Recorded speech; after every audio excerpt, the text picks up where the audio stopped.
बेवकूफियों से आजिज आ चुका हूं मैं। आगे से ध्यान रखना। गुस्ताखी माफ हो जनाब। अस्सलाम वालेकुम जनाब। अफजल मियाँ, कहिए खैरियत? हमारी हार ने अखबार की कीमत बढ़ा दी है।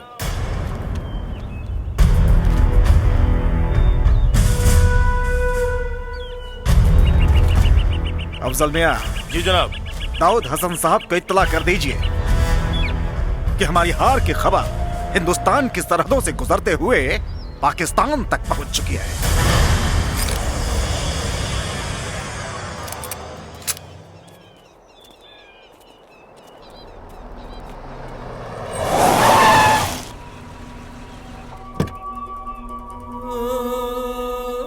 मुल्क किसी जमीन का मोहताज नहीं होता। जमीनें हासिल की जाती है या जीती जाती है। जिन्हें लगता है ये जमीन उनकी है, उसे बताना चाहता है। जो मजहब को नहीं मानता वो काफिर, और काफिर की एक ही सजा होती है, वो है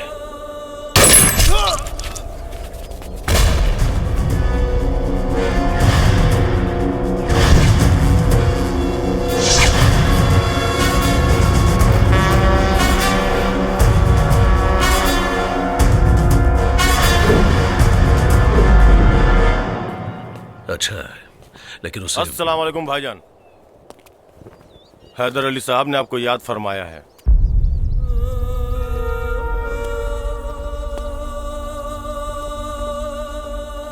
हैदर अली की किस्मत बहुत अच्छी कि वो शहनाज के अब्बू है, वरना उसकी जगह तो दाऊद हसन के जूते की नहीं छोड़ती।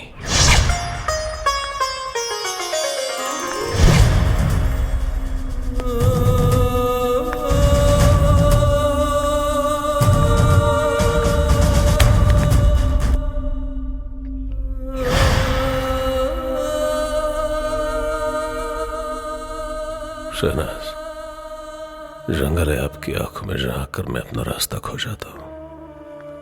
आप रेल से गुजरती है और मैं पुल सा थरथराता हूं। खुदा कसम आप नहीं होती तो मेरी दुनिया कब की उजड़ चुकी होती। जी शुक्रिया, हम अब्बू को आपके आने की इत्तला कर देते हैं। डोंट वरी,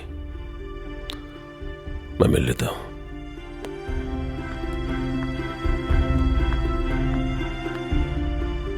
वो बहुत खुशनसीब होते हैं बेटी, जिन्हें इतना चाहने वाला शौहर मिलता है। इस आदमी से नफरत की बू आती है अम्मी। नहीं बेटी, ऐसा नहीं कहते। अपनी सांसों से कह दो कि अपनी जगह बदल लें, क्योंकि आपके अब्बू अपना फैसला नहीं बदलने वाले। और अगर हमारा फैसला बदल गया तो अब्बू?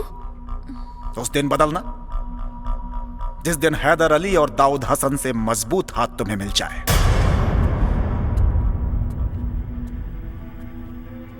आपके इस सौदे की बुनियाद पे आपकी बेटी कुर्बान अब्बू। वाह वाह वाह वाह वाह, सही कहा है किसी ने कि दो शेर एक पिंजड़े में रह ही नहीं सकते। ये तो आपका पिंजड़ा है जो सामने वाले को बर्दाश्त कर लेते हैं, वरना आपकी जगह ऐसे तस्वीर में लटकती नजर आती। जरा इस तस्वीर पर भी गौर करो मियां, शेर और कुत्तों में फर्क नजर आ जाएगा। गुड।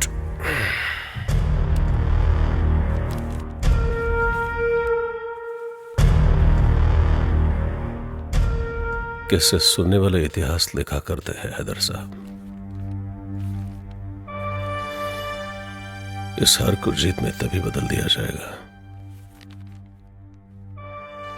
जिस दिन हिंदुस्तान की बर्बादी का झंडा पाकिस्तान लहराएगा। शास्त्री जी। हाँ नमस्कार। अरे नमस्कार नमस्कार। कीलें प्रसाद। बैठी बैठी बैठी। हाँ हाँ ठीक बा। प्रणाम चाचा। अरे अरे प्रणाम प्रणाम। कैसन प्रसाद है? अरे भाई, जब से जान बचल बना हम अपन देवता बदल देहनी। शास्त्री जी, जवन देवता हमनी की हिफाजत ना कर सके ओकरा के पुजला से का फायदा। ठीक कहनी भाई साहब। हमू 7 गो एतवार भखले बानी। ए माई, अगर कबीर भैया के एक बार बेटा बना लेते तो इतवार सोमवार के झंझट खत्म। छोड़ ना नैना, अपना खेत के मरचा ढेर तीत लागेला। अरे मुझे से फेंक ला। अरे राम राम राम राम। अरे रवा के लागल तो ना हम ओकरा के मनी ह, लागल तो नानु है। ना ना कौनो बात ना है। बाकी तनी देखी राहुल लुटवा सही सलामत बा कि ना। अरे छोरी छोरी भाई, पहले ये बताई घर के समाचार कैसन बा? घर एकदम सही बा। बाकी परिवार अपने परिवार से ज्यादा खतरनाक है शास्त्री। बाकी एक बात बा, हमारे एगो बेटी बिया जवन साक्षात देवी बिया, साक्षात देवी।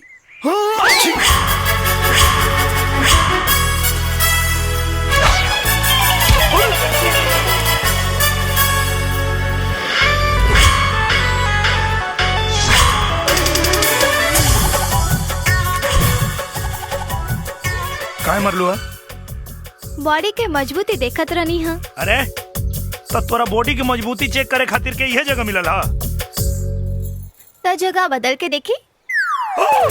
अरे पहरावा पोशाक एकदम शालीनता के साथ।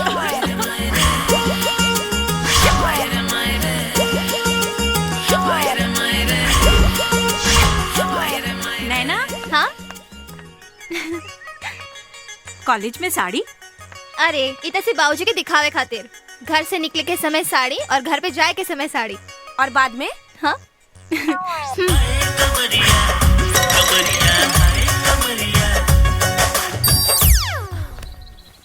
कोमल हमार सहेली बाड़ी, हमरा के मालूम बा उनका शालीनता के बारे में। अरे बेटी, आई हो दादा। चाचा जब कह रहल बारन तो सही कह रहल होई हन। चल चल हम तोरा के दिखाओ तानी। चल। अरे हमरा के बेकूफ बुझता रे। चल देख।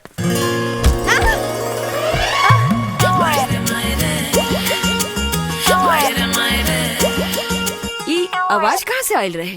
अरे वो शास्त्री जी की बेटी नैनुआ हमरा कोमल से बराबरी करतिया। भगवान देले भी तो छप्पर फाड़ के। अच्छा, जब लेवे ले तो बहुत गलत जगह से।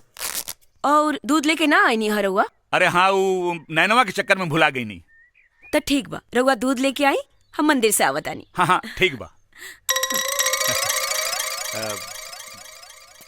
बेटी कोमल। जी बाबूजी। अरे हम नैनवा के अंदर भेजनी है कि केहू और के? नैना के बाबूजी। अच्छा अच्छा ठीक बा। बाकी शास्त्री जी अपना बेटी के खिया पिया के एकदम लइका नियन बना दिले बाड़े। ढेर बहादुरी के काम करे तारा। सरकार इनाम दी ना, हमरा से ले ला। ढेर जबरी करबे ना तो अभी चिल्ला दे। चिल्ला हम कहा दे? हमारी इज्जत लूटे खातिर घुसल रहलो हो। सही नक्षत्र में तोर जन्म नहीं खेलागा। एक अबीर, अपन प्यार के अबीर लगा के हमार नक्षत्र सही कर दो हो। माई माई कर तो बिया, चढ़ तो बिया। देखा घर में कोई ना बा, मौका अच्छा मिलल बा। चला ना रे, ये तो खाली धोए वाला पार्टी बा, कुछ करे वाला ना। अच्छा तोहार पुजारी के आवे के टाइम हो गई बा। ओम नमः शिवाय, ओम नमः शिवाय, ओम नमः शिवाय। ओम शिव शिव शिव शिव शिव। ए लौकत नहीं खे, पूजा करे जाता नहीं, अशुद्ध कर देले। आओ दिन तो सटवा उड़ के चल आयल है तो हमार पठनिया शुद्ध ना भइल रहे। हाँ तो हवा से उड़ के चल गई होई। तो पनियो हवा से उड़ के चल गई। हर काम जान बूझ के करेला सन, अनजाने में ना। तो ठीक बात, तो पूरा नहाइए के जोते हैं। क्या करता रे? पूरा नहा के जो। रुक बे। ले ले पूरा नहा के जो। रुक चला, रुक तो पंडित आई चढ़ाओता नहीं है। रुक। लाइका से लाइकी, लाइकी से लाइका, बड़ से छोट और छोट से बड़ आदमी कैसे गायब करल जाला, आई सीखी। बंद कर, झूठ मूठ के खेल के लिबाड़े। फालतू, ऐसे बढ़िया तो हम दिखा दे रे। महाराज के बेटा हुआ ना, एक जादू दिखा दे, महतारी क्रिया खाता नहीं, मुझवा अपन कटा दे, नहीं तो काट दे। चल दिखाओ तनी। 1 मिनट खाली देखते हैं। हाँ, जमूरो। का भाई लो आ गई ले बड़का जादू दिखावे। अरे ना चुप रह अभी। का भाई लो आज गइल सोएब के मुंह। का हो जादूगर? जवन काम ये आंख बंद करके कर दी हैं तू आंख खोल के कर देबा। जादूगर पानी ई तो हमारा बाएं हाथ के अरे खेल बा। सिंपल 1 मिनट में। अच्छा हाँ सोच ला। सोच ले ली। मूछ कटा जाई।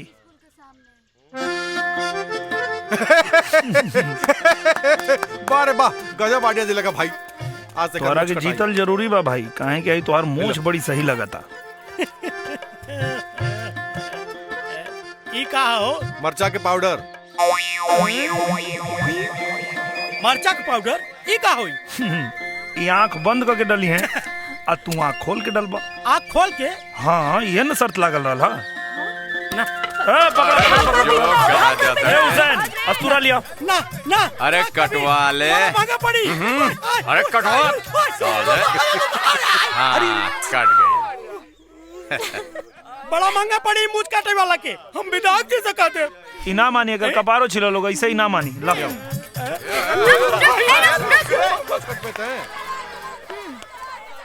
जादूगर हा कहीं मशीन ना गायब कर देवे। पागल है का रे?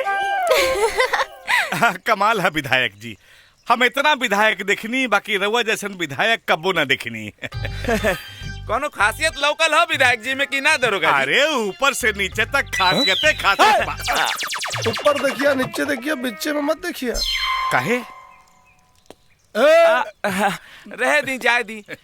इतवार हो या सोमवार विधायक जी के घर में हमेशा लागल रहेला दरबार। बड़ा भीड़ आयल बा भाई है। हाँ। शुक्ला जी। हाँ जी। ई जनता से पूछी समस्या का बा उनके। सर राउर जे समस्या बा एक एक करके विधायक जी के पास आवा बतावा। आवा आजा आगे आजा। अब विधायक जी के अपन समस्या बतावा। बताओ बताओ। सरकार पिछले इलेक्शन में कहले रहनी कि नहर में पानी आ जाई, नहर में पानी अभी ले ना आइल, ऐसे जनता का परेशानी होता। आओ आओ आओ आओ। जा विधायक जी के लगे जाए और धरो समस्या का समाधान करी। शुक्ला जी चालू रही। हाँ। घर कहाँ पड़ी बाबू तोहार? आराम से पी बाबू। पानी पी ले। कितना पानी चाहिए तुझे? पानी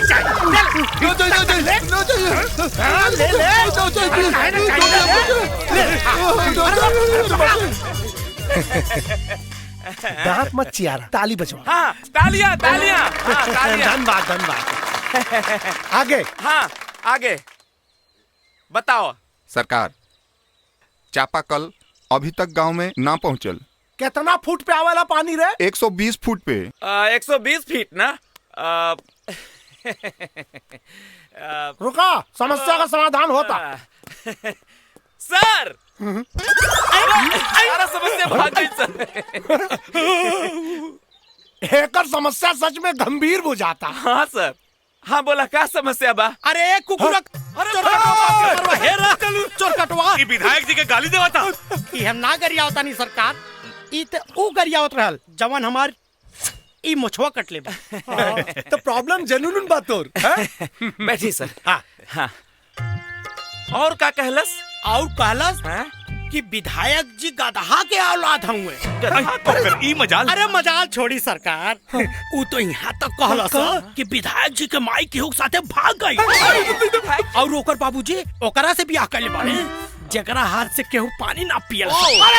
तो विधायक जी के बारे में सब कुछ जाने ला। चुप दोगला। नाम बोल, नाम बोल। सरकार ओकर नाम बा कबीर। कबीर आतंकवादी के का मार दहलस। अपने आप के मिस्टर इंडिया बुझाता। एक बेर हमारा हत्थे चढ़ जाए ना ऐसा ठोकब कि जिंदगी भर खड़ा ना हो पैसा। लागत ना फल।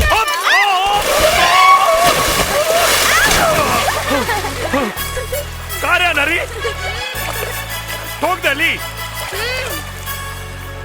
अरे साला चश्मा खुद लगौले बाड़े और हमके आंधर कहता रे। और सुन है नहीं और रास्ता पे खड़ा रहबे तो केहू ठोक के जाए। हाँ? ई रास्ता तोर बाप बनवले बाने। हाँ आ गईले। क्या रे? रामेश्वर बाबा। अरे बाप रे बाबूजी। बाबा प्रणाम। खुश रहा बेटा खुश रहा। हुसैन बेटा यहाँ क्या करत बाड़ा? मछली पकड़ा तानी। अच्छा मछली पकड़ता रहा। तू का करता है? लागता कबीर चाचा के मछली के मगरमच्छ पकड़ ले ली बिया।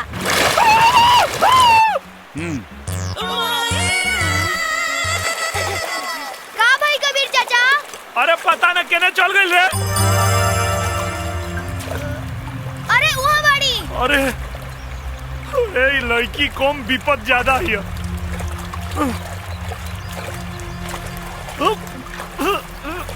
निकलल निकलल।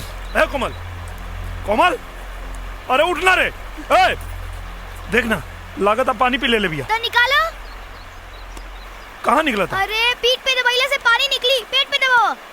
पेट पे? हाँ दबाओ। सुना, मुंह में फूका तो हवा अंदर जाई तो पानी बाहर आई। फूका। क्या बात करता है? हाँ फूका। फूकला से पानी बाहर निकली? हाँ। फूका ना तो मर जाई। फूका। अच्छा उन्हें देख। अरे मुंह से मुंह लगा के फूका, दूर से थोड़े।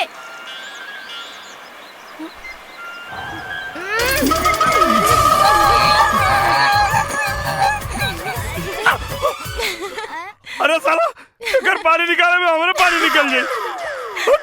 काजल भाऊजी ये क्या करत रहले है? अब हमारे समझ माइल की चश्मा लगा के तू कौन मछली फसावत रहले है? तू एक शरीर छू के एकरा का पवित्र कर देले। ए चल चल घरे चल चल। कौना नक्षत्र में पैदा भइल बिया हमरा तो बुझाइबे न करेला। पंडिताइन ए पंडिताइन, अरे जल्दी आवा। अरे चिल्लात काहे बानी? हम कोनो बहिर बानी का? तनी धीरे बोली ना। अरे कबीरवा एकरा शरीर के पानी निकाले खातिर पूरा शरीर अपवित्र कर देले बा। अगर वो नदी से ना निकल रही तो हम डूब के मर गई रहती। चुप। एकरा शरीर पे हर जगह गंगा जल के छिड़काव करा, जहाँ जहाँ हाथ लगौले बा। चला बेटी चला। जबले तोहरा के शुद्ध न करब तबले कैसे लोग जानी कि तू रामेश्वर पंडित की बेटी बाड़ू? हाँ, जा ले जा भीतर ले जा।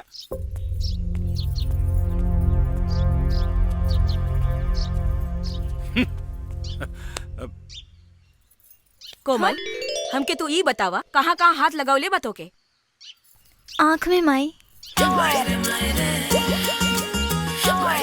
रामेश्वर पंडित के बिटिया पोखरा में नहा रहल बिया। अरे पता ना कहाँ ससुर कहाँ कहाँ हाथ लगौले होई। हाथ पे माई।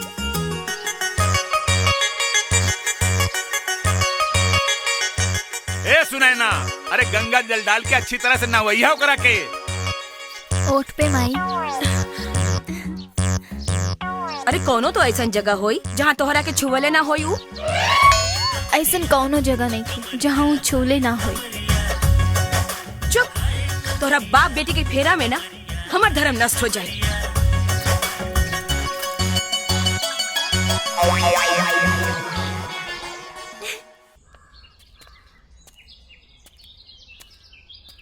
ए मुखिया जी, इस सब मुंह लटका के बैठल बाड़न, कौनो शोक सभा चलता का? ना ना महाराज ना, आदमी लालीपप के बेटी हो ना, दोनों जनकवा झुमकी दोनों से परेशान बा। और कबीर से हमहू परेशान बानी। अरे ओकनी से पहले का एक इलाज होके के चाहिए। अरे पहले ओकनी के बारे में सोची, कबीर पर बाद में आए मुखिया जी। इ नौटंकी से इ गांव के जितना बच्चा जवान बा सब बिगड़ गइल बा। अरे तो ओकनी के पकड़ के लिया के इ पंचायत में 4 थप्पड़ रसीद करा, सारी नौटंकी समझ में आ जाई। हाँ पर लेके आई के कबीर तो हो गई। तब चला बचल खेला पंचायत में खेलिया। अच्छा ढेर बोलबे तो पान खा के थूक दे, सारा ड्रेस के डिजाइन बिगड़ जाए। हाँ? काले रही ना, ये हमारा बस के काम नहीं खे। बना दे रस ना इज्जत की गुटका। और कुछ दो स्टेज पर। ए, कह देनी कि नौटंकी बंद मतलब बंद। ओ, नौटंकी केकरो बाप से बंद ना होई। झुमकी के बहिन है जनक कुमारी महतो हमार नाम। अच्छा बुझला? पंचायत से बुला बाबा, चला। इज्जत से आज ही लोग, न तब बेइज्जत करके ले जाए के पड़ी। चलो। हमनी का होई जनक? अरे कुछ ना, इनके विधायक की टोपी ना हमार चोलिया में बसल बा। तू बस देखत जा, तनकी सा जोर लगाए कि सारा पंचायत उनका धोती में घुस जाए। नमस्ते विधायक जी। नमस्ते। नमस्ते नमस्ते। एगो समस्या बा। जमाना कितना खराब बा विधायक जी, सुंदर लड़की भी समस्या में फंस जाता रही। का समस्या बता? गुलाबो गुलाबो ना, झनक नाम बा सरकार। रवा बीच में ना बोली विधायक। बोले दा भाई हुआ का? अरे ना ना ना, दलाल हुए का? चुप दोगला। अरे लड़की है कौनो ना। वो का हो, हम और हमार बहन खुद के सिनेमा बना के दिखावत रहनी है, पर का करी, ये गाँव वाला चाहता रन कि बंद करती। ब्लू फिल्म दिखावत रहलू का? ब्लू सिनेमा ना, शुद्ध देसी नौटंकी सरकार। अरे दोगला, भाई दलाल की बोल के बीच में ना बोले। समझाओ नहीं सर। भाई साहब रहुआ चुप रही ना, विधायक जी के रोमांटिक मीटिंग चल रहा बा, कह रही हूँ सर। काम हो जाए, लेकिन बदला में हमारा के सनीमा दिखावे के पड़ी। हाँ मुफ्त में। तकान यहाँ लिया हुआ, समस्या का निदान बताओ तानी। हाँ ना समझ लू का? ना। हट पागली। ई का? अच्छा। अरे ई का करे तारा? ना समझ में आई का? मैं बुरबा का बिया का रे।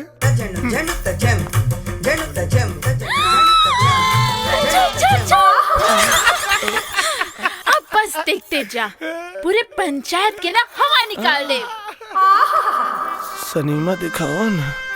काम भइला के बाद। अच्छा ठीक बा। ए भाई साहब यहाँ आवा। आवा आवा जा। भाई साहब तबले हमरा लगे रही है, काम भइला के बाद इनके लौटा दे। दरोगा जी।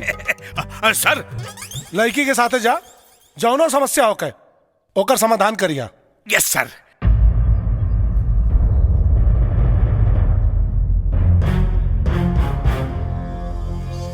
समस्या का बा? अरे देखत नहीं की का, जम्हाई लेत समय हमार हाथ ऊपर चल गई बा, और अब डॉक्टर कहता कि खूब खर्चा लागी, ऊपर से हमार दीदी के शादी के खर्चा। दे दी लोगन, नौटंकी बंद। अरे जा दी, देखी ना भगवान खुद ही का नौटंकी बंद करा देलन। अरे अरे ऐसे कैसे? हम ना नाच सका, पर हमार दीदिया तो नाच सकतिया ना। अब इलाज और पेट भरे खातिर कुछ तो करे के ही पड़ी। इज्जत बेच के अपन पेट भरवे का? ए, इज्जत हमार जाता तो तोनी के काहे फटता? जबान संभाल के बात कर, ये पंचायत है, तोर घर ना। हमरा घर के बारे में कुछ मत बोलो। अनाथ कही के। धनक! और जोर से बोली। सड़क से उठावल लड़का के बाप ना कहा जाए। कबीर हमार बेटा, हमार बेटा। अच्छा तो एक बेर बस काकी कह देस ना, तो काल से नौटंकी बंद, ना ही तब बंद करे के खर्चा रउआ लोगन के जेब से निकाल ले। माई एक बार कह दे कि कबीर भैया तुम्हार बेटा हवन। झूठ बोल के हम नरक में जगह न बनाई। पति की अवहेलना कैला से स्वर्ग में जगह ना मिल जाए। बोल, तोरा नौटंकी बंद करे खातिर कितना पैसा चाहिए? 5 लाख। और अगर तोर बीमारी झूठ निकलल तब? 5 लाख ईदी। ठीक बा, लेकिन रउआ पैसा का इंतजाम ना कईनी तब पगड़ी उतार के चप्पल के झाड़न बना ले। कबीर बेटा, जब आपन आपन न हो सकेला तो गैर भला कैसे आपन हो सकेला? बाकी 5 लाख के व्यवस्था कहाँ से होगी? पंडित जी, जबान हारल बानी, अपने आप के बेच दे, बाकी अपन पगड़ी के केहू के चप्पल के धूल के झाड़न न बने दे। बाबूजी, हमारा शरीर के कण कण आपके कर्जदार बा। इस शरीर पे पंडित दीनानाथ शास्त्री के हाथ लगल बा। अगर ये बिकैबो करी तब 5 लाख से ज्यादा में कम में ना। शाबाश बेटा। अरे समस्या से निकाले में दरोगा हमने ये फंसा देलस।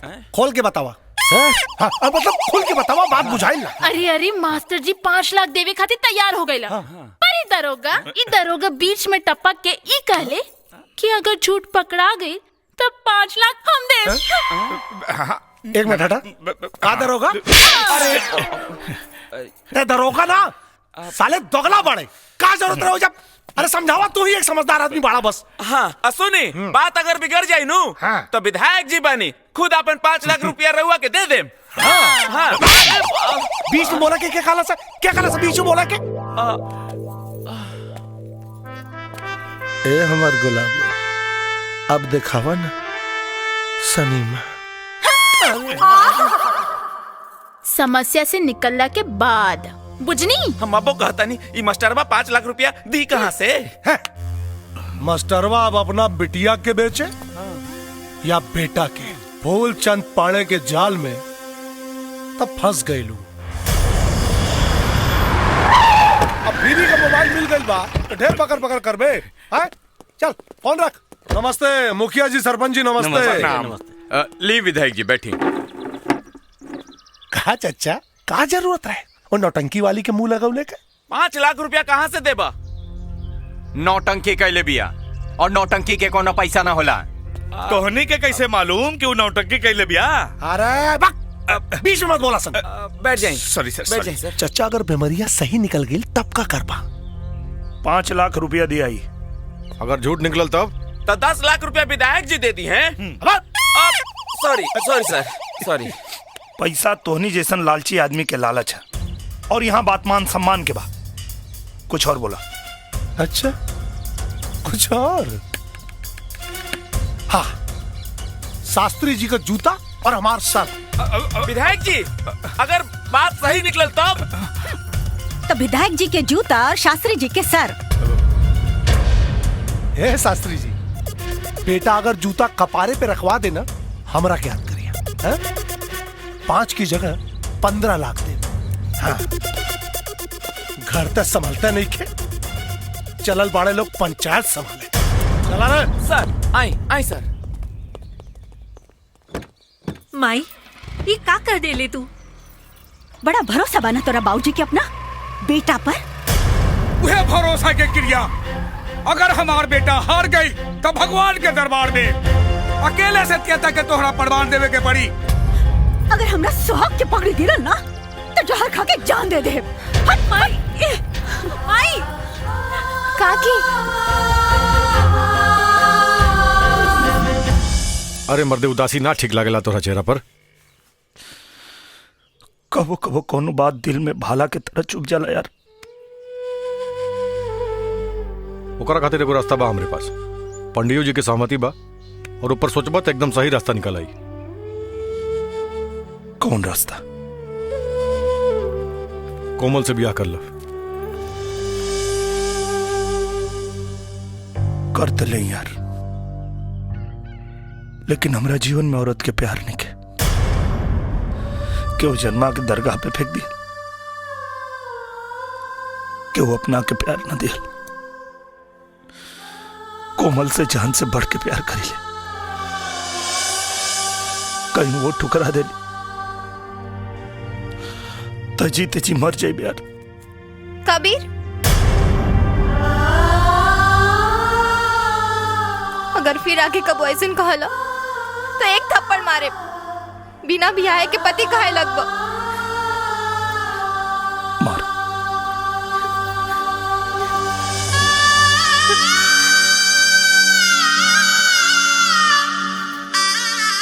बस साथ जिए के वादा कर तो हर चरण की धूल मांग के सिंदूर बना ले।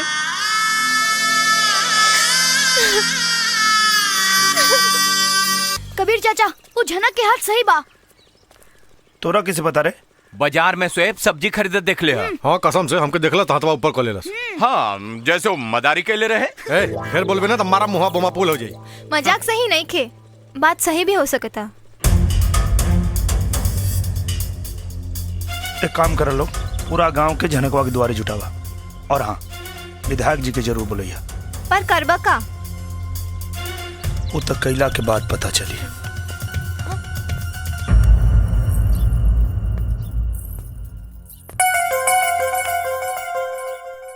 नौटंकी करत तारी।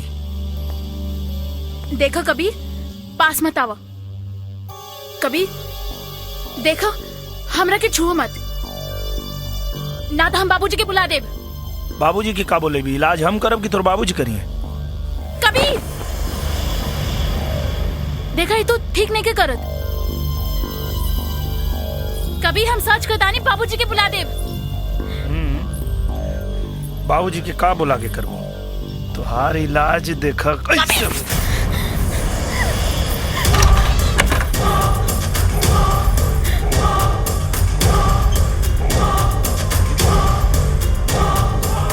चल बताओ, हकीकत का बा? ना तो गांव और पंचायत के फैसला बहुत भारी पड़ी। फिर ना तो नाचे लायक रहबे और ना नचवाबे लायक। Side please, side please. आई सर, करने गई। आई। अब चुप काहे बाड़े? बोल। ज्यादा नौटंकी मत करे, नौटंकी वाली। हम ई नाटक विधायक जी के सिखवला पे कैले रही। अरे झूठ बोला दिया। बस उठाइबा कि उठावे के पड़ी? अब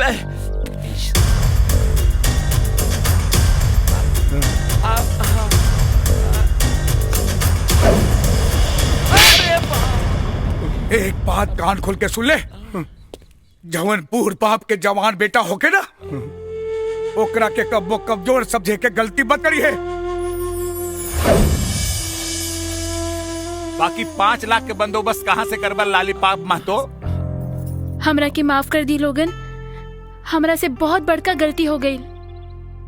अब से मेहनत मजदूरी करब सन, आज से नाच गाना बंद। बड़ बुजुर्ग के पगड़ी के कन्यादान के साड़ी बना ले, पूरा गांव डोली के कहार बने के तैयार हो जाए।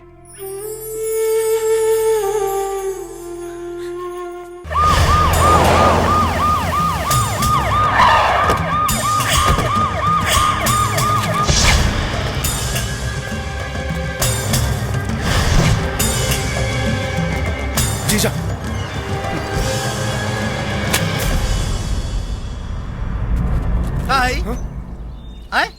चुनाव खोपड़ी पे नाच रहल बा। अब चुनाव चिन्ह जूता होई का? हम वैसे रहनी मंत्री जी। पलटे के चक्कर में विधायक जी पलटा गई नहीं है। हाँ है जी। है यस सर। अरे साले हुआ खड़ा होके का बाबा जी का घंटा गाड़त रहला। ई का रे? अरे साला, हमके अगर टेंशन में ब्लड प्रेशर हाई हो गइल हो। बवासीर हो। तू साले हमरा के ना मंत्री जी, कम से कम वर्दी के तरह वाली लिहाज करी। ई लोग के चक्कर में ई दरोगा दोगला बन गया है। ठीक है, कहता रहा। आज हमारा समझ में आयल है कि कहावत कितना सही बा। जोरू का भाई एक तरफ और सारी खुदाई एक तरफ। सही कहा तानी जी। आइए, आप यही की कमी थी, सुपारी दे रहे। दीदिया चुप रहा। इतना सुघर साथ केहू भाग्यशाली के ही मिलेला। उठी, ओने जाके बैठी। अच्छा। ई हमार बबुआ खातिर कुर्सी बा, रउआ खातिर तो प्लास्टिक के कुर्सी बा, ताकि बवासीर में तनी कम दर्द होखी। जी देखता रे, राज्य चलाए वाला घर चलावे में कितना असमर्थ बा। अब बुझाई जीजा हमरा के थप्पड़ काहे ना मारना? इनका के चप्पल खाई पड़ी। ढेर ना, यहाँ के हमारे जीजा जी। तुम लोग साले सुधर जाओ। कितनी तकलीफ दोगे तुम लोग, मैं क्या करूं भाई? हेलो, दिमाग का फालूदा निकल आए। पाकिस्तान से हैदर अली। हेलो जी। हाँ जी जी। हाँ हैदर अली साहब, वालेकुम प्रणाम। वालेकुम सलाम चौबे जी, कहिए सब खैरियत? जी जनाब, हिंदुस्तान प्रगति कर रहा है। चुनाव नजदीक है। अब अगर जनता की सहानुभूति मिल जाती तो चुनाव तो हम ऐसे ही जीत जाते। सहानुभूति ठीक है, चलिए कर ही देते हैं हंगामा। दिन और तारीख आपका और काम हमारा। अरे जनाब शुक्रिया। तो लीजिए लगे हाथ, दाऊद हसन साहब से बात कर लीजिए। हाँ दीजिए दीजिए। वालेकुम प्रणाम हुजूर। 14 अगस्त का जवाब होगा, 20 दिसंबर। हाँ खुदा हाफिज।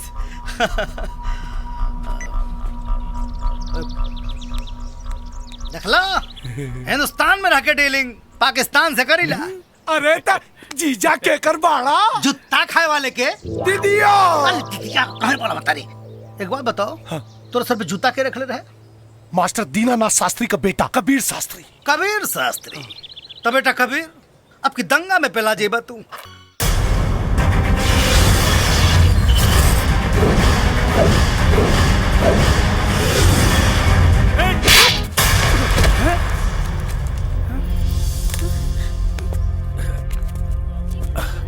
कबीर कहा बात बात तिवारी जी? ए शास्त्री जी, अपने सड़क सुठावल माटी आज हमारा बेटी के मांग के सिंदूर बने का सपना देख रहा बा। स्वीकार कर ला, काहे कि कबीर से बड़ा सपना देखे के औकात तोहरा में नहीं खे। ता ठीक बा, बस एक जात बता दा ता तोहार औकात हमारा औकात के बराबर हो जाई। बस हम अपना बेहरारू के कारण बेबस बानी, वरना दीनानाथ शास्त्री का औकात रामेश्वर तिवारी से कहीं ऊपर बा। ए शास्त्री जी, जे मारा जिंदगी भर अपना पत्नी के सामने बेबस रहे, ओकर पोसल लइका हमारा बेटी के हाथ ना पकड़ सकेला। अरे लइका के मजबूती के पता ओकरी माँ के कोख और बाप के मूछ के नोक से होला। हाँ तो नजर उठा के देख ली ओकरा महतारी के कोख और ओकरा बाप के मूछ के नोक के।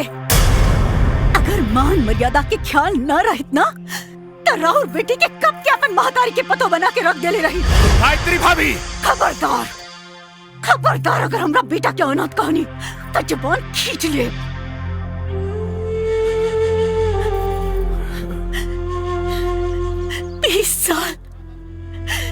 बीस साल लग गए हमरा के अपन बेटा पहचाने में। रवा तो 7 जन्म में भी ना पहचान पाई।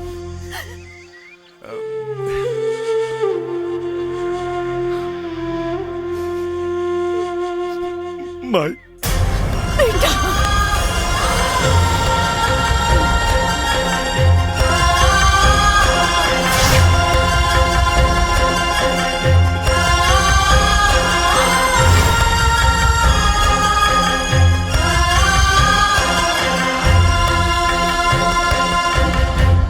ये एहसान के कर्जदार हमरा और जिंदगी भर है।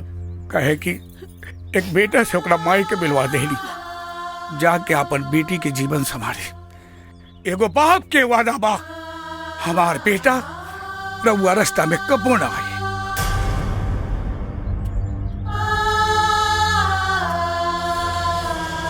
बाबूजी रवा रोवा तानी। रे डारे पगली, इतना खुशी के आंसू बा। ब्याहे के 25 साल बाद पंडित दीनानाथ शास्त्री के परिवार पंडित रामेश्वर तिवारी के वजह से आज पूरा भइल।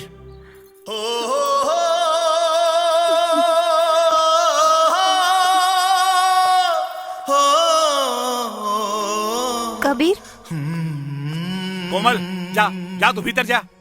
अरे भीतर जा भैया, अब हमने के चलत। हाँ ठीक है। प्रणाम। प्रणाम चाचा। पंडित जी के फैसला बदल गई का? हाँ, बदलल फैसला ही बतावे खातिर आइल बनी। तब फिर एगो हमार बात सुन ला, हम कोमल के बियाह तय कर देले बानी। एगो पिता से बढ़ के बेटी के क्यों प्यार करिए नहीं कह सकत। हम अनाथ प्यार के मतलब का समझे। अपने के बेटी हमरा के प्यार के मतलब समझा दे। अब देवता मंदिर में रहे या घर में, का फर्क पड़ा था। वो हमरा के हमरा माई से मिलवा देली। अगर हम उनका के अब उनके पिता से ना मिलवा पाई तब बहुत बड़ गलती हो जाए। कहीं तोहार यकीन तोहरा प्यार के झूठ ना बदल दे।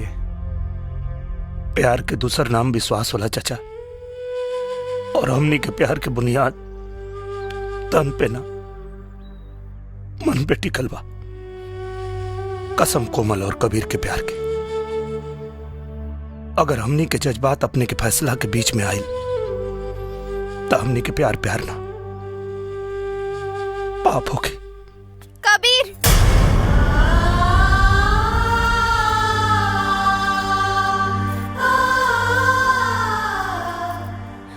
औरत के भाग्य के फैसला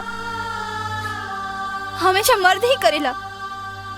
एक बात के विश्वास रखिए, जिया जी हमरा साथे भाऊजी के खोजल और तोहर त्यागर रिपोर्टर जाए, लेकिन मरला के बाद हमार तन और मन पर अधिकार सिर्फ हमार रही और हमरा साथे ई गांव के एगो निकम्मा जाहिल अनाथ कबीर के याद जाए।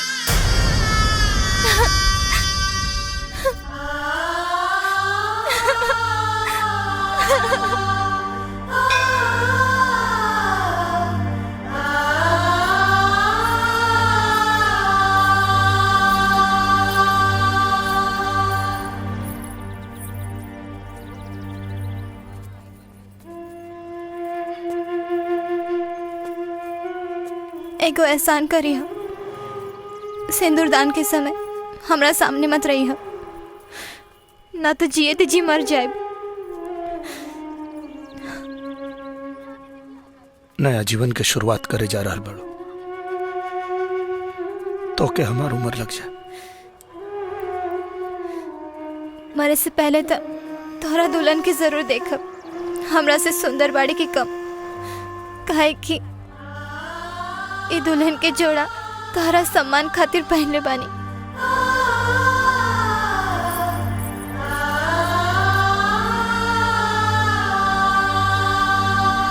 ओम गजाननं भूतगणाधिसेवितं कपित्थजम्बूफलचारुभक्षणं उमासुतं शोकविनाशकारकं नमामि विघ्नेश्वर पाद पंकजं मंगलम। बजरंगी, घीव कहाँ बा? मंगलम पुंडरीका। का भेल पंडित जी? ठीक बा, घीव अभी ले आवत तनी। हां तनी जल्दी ले आई हो, ना तो मुहूर्त का टाइम बीत जाई। ओम शांताकारं भुजगशयनं पद्मनाभं सुरेशं स्वाधारं जगन्सदृशं मेघवर्णं शुभांगं लक्ष्मीकान्तं कमलनयनं योगिनिजानगम्यं वंदे विष्णु भवभर सर्वलोकैकनाथं। ओम श्री अग्ने नमः। अरे हाँ हाँ देखा तो होने कहा रे, इन्हें चल चल। सर्व मंगल मांगल्ये शिवे सर्वार्थ साधिके शरण्ये त्र्यंबके गौरी नारायणी नमोस्तुते। ओम आपदामपहर्तारं दातारं वक्रतुंड महाकाय सूर्यकोटि समप्रभा। अहं करिष्यामि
जवन पूर बाप के जवान बेटा होके ना ओकरा के कब्बो कमजोर समझे के गलती मत करी है। कबीर हमार बेटा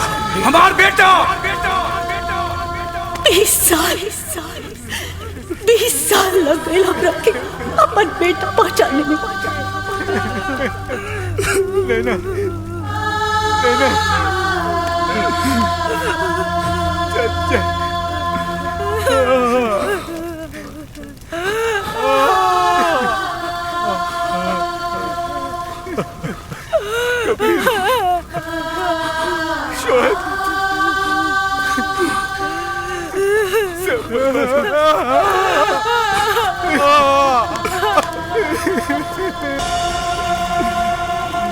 आज पटना के सीरियल ब्लास्ट ने पूरे पटना और यहाँ के सिस्टम को दहला कर रख दिया है। एक के बाद एक पूरे 6 धमाके हुए हैं, जिसमें 2 धमाका गांधी मैदान, 2 पटना जंक्शन, 1 एग्जीबिशन रोड और 1 गायत्री मंदिर में। सबसे ज्यादा जान माल का नुकसान गायत्री मंदिर में हुआ है, जिसमें एक गांव के लगभग सारे लोग मारे जा चुके हैं जो शादी के मौके पर वहां मौजूद थे। मजा गेल रहे उस दिन बहुत मजा। का बात बा? रिपोर्ट लिखावे के बा। 1 मिनट बाद में बात करब। हाँ, रिपोर्ट केकरा खिलाफ? उ लोग के खिलाफ जे बम मार के हमरे अम्मी और अब्बू के मरले बाड़े। अरे बेटा, वो लोग पाकिस्तानी आतंकवादी बा। वो लोग के सरकार पकड़ी, हमनी के वो लोग के पकड़े के अधिकार नहीं खे।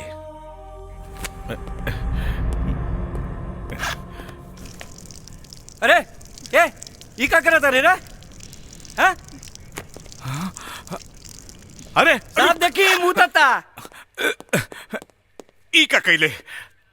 हमार अब्बू कहत रहे जे थाना में थानेदार रह के थानेदारी ना करे उ थाना ना पेशाब खाना होला। साले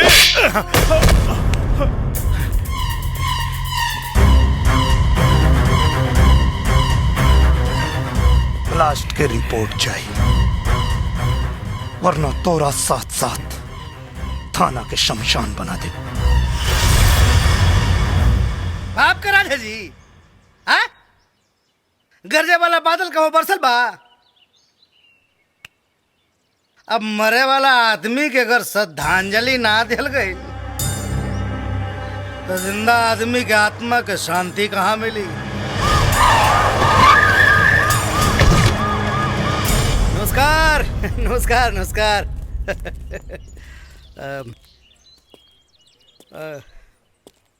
नाराजगी जाहिर बा, हम बूझ रहल बानी, बाकी मुआवजा के रकम बहुत जल्द पहुंचावे के हम कोशिश कर रहल बानी। मुआवजा के रकम पहुंचला से मरे वाला वापस आ जाई ना। ये तो हम अच्छी तरह से जानता नहीं। क्या नाम है तुम्हारा? कबीर। तो थाना के फूंक के और दरोगा के मार के मरल आदमी को तू जिंदा कर ले? जिंदा ना हो जाई, लेकिन गुनहगार के सजा दिया तो आत्मा के शांति भेटाई। अरे तो आत्मा के शांति लगा करी अपन जान दी साले गवार। मंत्री जी चुप!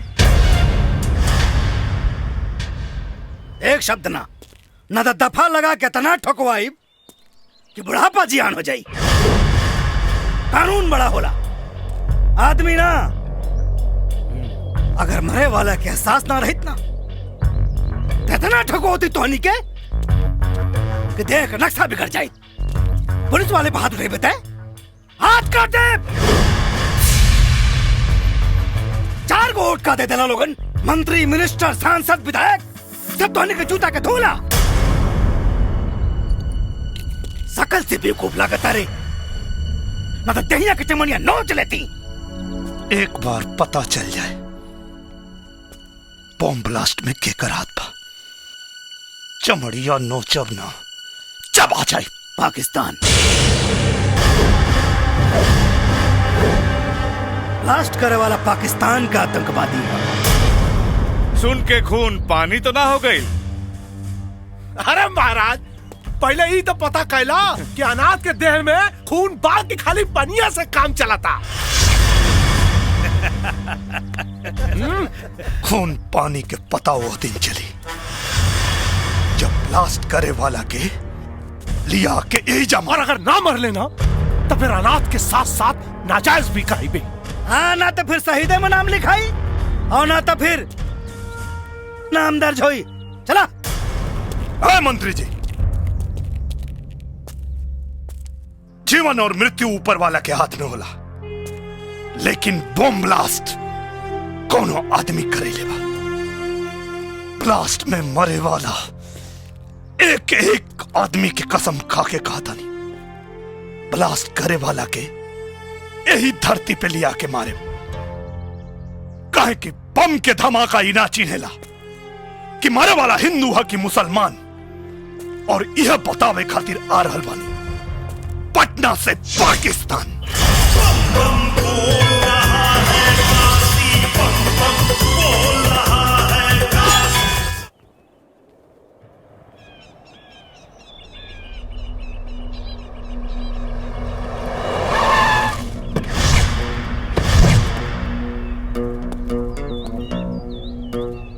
इस बदतमीजी पर एक दूतो। रिपोर्ट लिखने के पहले गोली मार देंगे।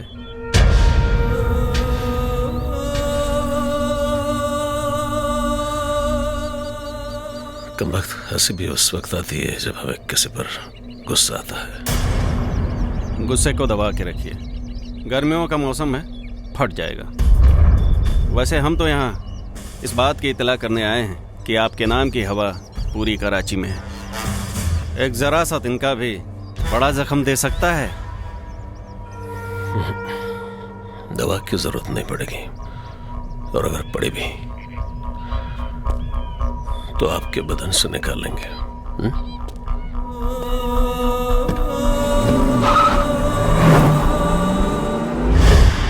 एक सबूत मिल जाए फिर तो ऐसी चोट दूंगा कि उड़ते हुए पत्तों से भी डर लगेगा।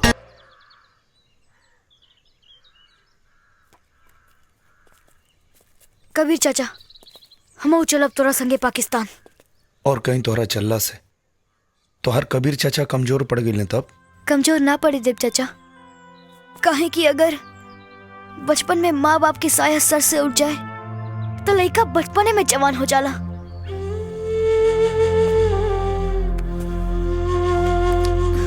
हम कुछ न कहब, बस एक बार हमहू पाकिस्तान देखे के चाहता नहीं। ना साला, यह तो देखे के बाद कि खैरात में दिहल जमीन के माटी के ताकत हमनी के माटी से ज्यादा ताकतवर कैसे हो गई। ठीक बा। मंत्री जी बतौले रहनी तोहनी के बारे में। ये पासपोर्ट बनवा के कहवा जाए के बा? पाकिस्तान। अच्छा, वो नौकरी करे खातिर जैसे लोग दुबई वगैरह जाने वैसे ही ना? ना, पाकिस्तान के बम से उड़ावे। बम से उड़ाई बा? अच्छा, तो तू लोगन कैसे बम मरबा? ऐसे बम के चोट पर त चिल्लैले, बंदूक के नोक पर निकल जेबे। 10 दिन से घुमावता रे, क्या समझता रे? का लगा था तोरा के पासपोर्ट ना बने बे तो हमनी के पाकिस्तान ना जाए के वैसे जाए के जैसे ओकनी क्या बोले सन।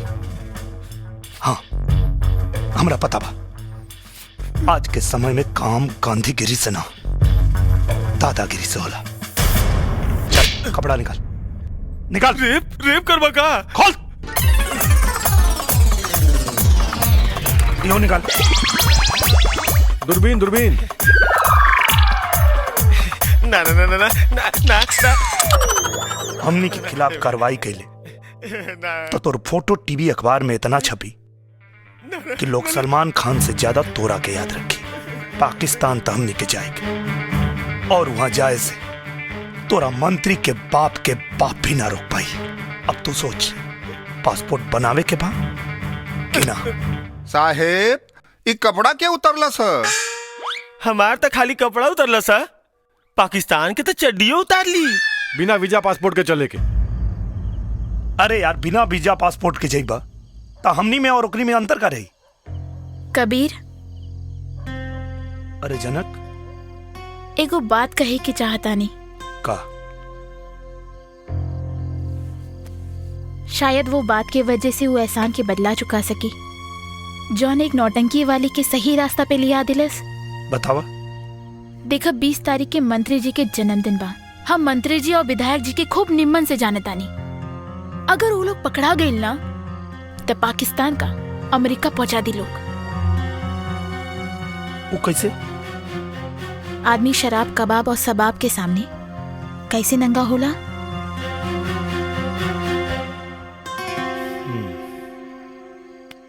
ठीक बा, पहले ही जोखिम हम और शोएब उठावे के।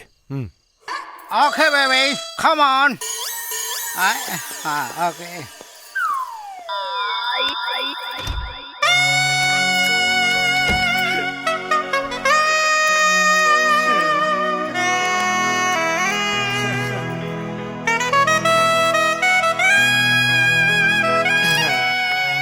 काहे के बोलौनी हो? तो हर बलात्कार करेगा। पैक बाड़ू की उद्घाटन हो चुकल बा। ओ मंत्री जी के रहते दूसर के उद्घाटन करी। सही, एकदम सही। आई ए ऊ का चमक रहल बारे। फॉरेन से मंगवाइले बानी, चमकी ना। अच्छा, तब तो भीतरा फॉरेन साबुन लागल है। सुन के देख ली, कोना कंट्री के साबुन लगैले बानी। गंधावता माकत रे, गंधावता ए करे जा तैया माग लागल रे। बर्दाश्त क्यों करे जा, मैं समझ करे जा। जल्दी करा। हट मुझे सा। क्यों जान जाई त का कही? जानी का खाक। मंत्री बाद में आई, लौंडा बाज पहले। जब हम पास में खलासी रानी नू तो कोनो खलासी लौंडा के छोड़ने ना रानी।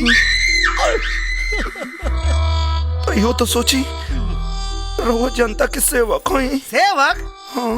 जनता मतलब बेवकूफ, एक नंबर का गधा। जब वोट की जरूरत हो गए तो हाथ जोड़ लेवे के, अगर बात पिछवाड़े दुलत्ती मांग भगा देवे।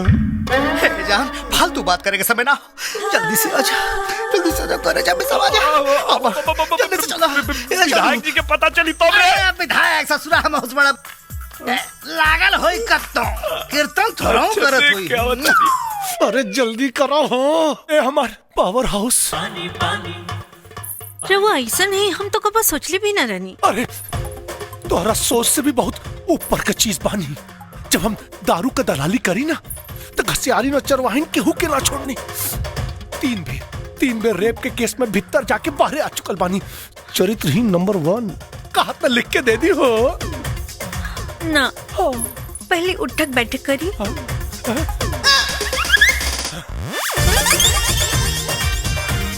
बास की औरी थोड़ा और। अच्छा, पहले ही से दहिया गरमाल रहल है। उठा बैठक करके और गरमा गई नहीं एक बेर। अरे इतना काम जनता खातिर कैले होती तो आज विधायक से मंत्री ना बन जाती। मंत्री बनले में वो मजा नहीं खे जवन तोरा के पकड़ने में बा। जनता की रउआ के बारे में मालूम पड़ी तो का सोची? सोचेगी जनता अगर इतना होशियार रही तो हमारे जैसन के विधायक नानू बनाई लोग। बातचीत छोड़ा, अब बर्दाश्त नहीं क्यों, जल्दी से आजा। आजा ना।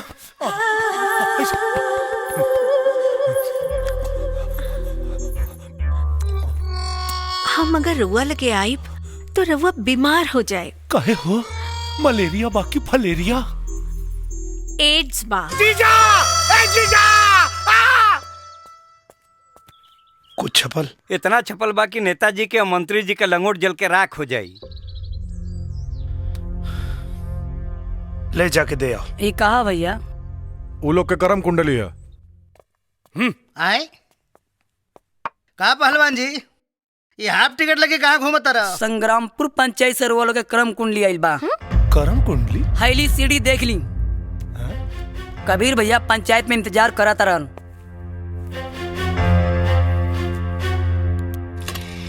लगा जल्दी से। देखी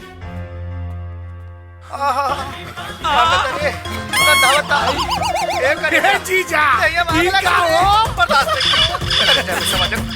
मतलब बेवकूफ एक नंबर का गधा जब वोट की जरूरत हो हे जीजा अरे तू तो नेता से अभिनेता बन गई ना अरे साले जहाँ बंद कर पर पांच तलाक हो जाए पकड़ने में मालूम पड़े तो क्या सोचे? अरे साले बात का सबक अगर इतना होशियार रही अरे साले माई के पेटवा में कैसे रले साले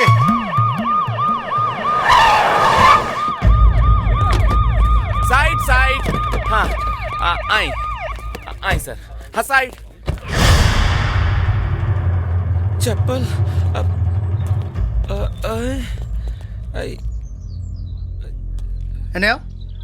ये सब कहा रे जीजा जी पब्लिक का मिजाज ठीक नहीं खिलाकर चुपचाप निकल चले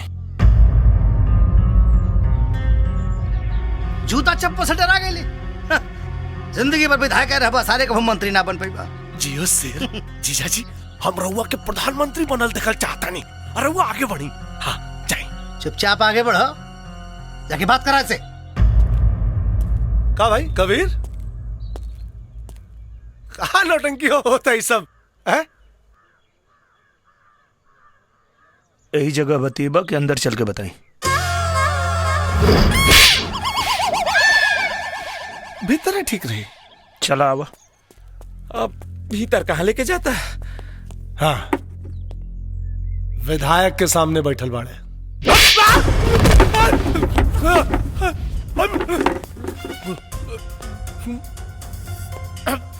विधायक के सामने ना नालायक के सामने बैठल बानी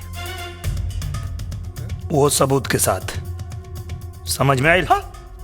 अब सब समझ में आ गई अब सही आदमी भैया सही काम नु करी हाँ? सही सोच ले होगा जीजा जी के भेज रहा पानी अब भैया जवन काम मंत्री जी कर सकन और मैं विधायक के काव का काम हो जाए भैया पक्का हाँ आ गई अभिलम्मा के कड़ुआ तेल